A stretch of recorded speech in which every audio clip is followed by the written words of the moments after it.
Hi, this is Dean DaCosta, and today I'm going to show you my methodology for finding email addresses.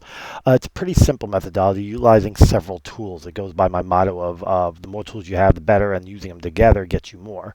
So one of the tools we're going to be using is Vibe. Vibe is an add-on. It sits up here. What Vibe does is whenever you see an email address like this one, you get this little icon.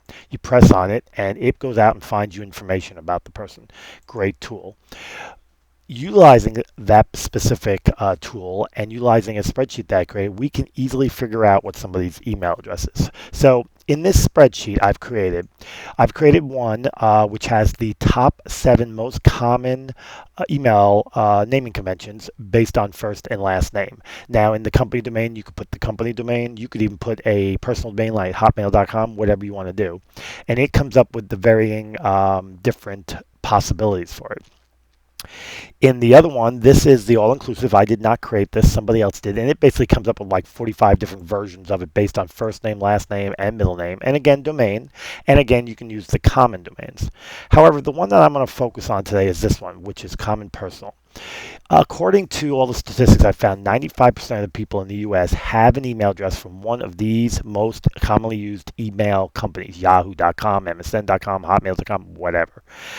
Also, what I've found out is well over 90% of the people, if they have a username they're using in their social, one of their social accounts, it is also an email that's associated with. It's also part of an email associated. As an example, let's say their username is Search Authority, which is one of mine.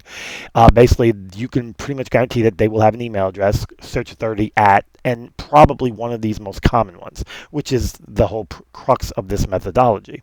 So I've already put in Search Authority, which is one of my usernames. It's actually from my webpage, and it's created all these possibilities. I've even got the Facebook one there.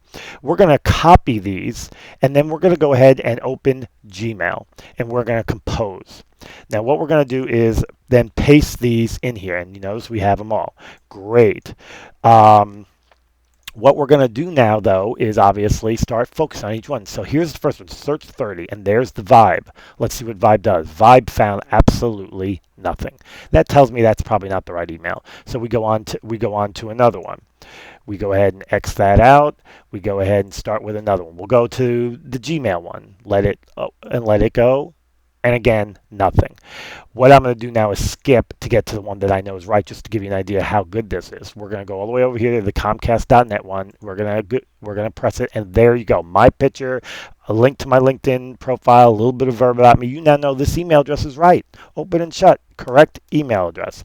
Fantastic tool. It does the job. It takes the place of what Rapportive used to do. Now that Rapportive will only work with the email address associated with LinkedIn, and it does it better because it brings you more information, and it only will bring you the information that is associated to that email. I've been using it a lot. I'd say about 95 to 97% of the time it finds something and it's the right email, and that's what makes it such a great tool and something that I highly, highly, highly recommend. And that's the methodology for finding email addresses, and I'm Dean DaCosta.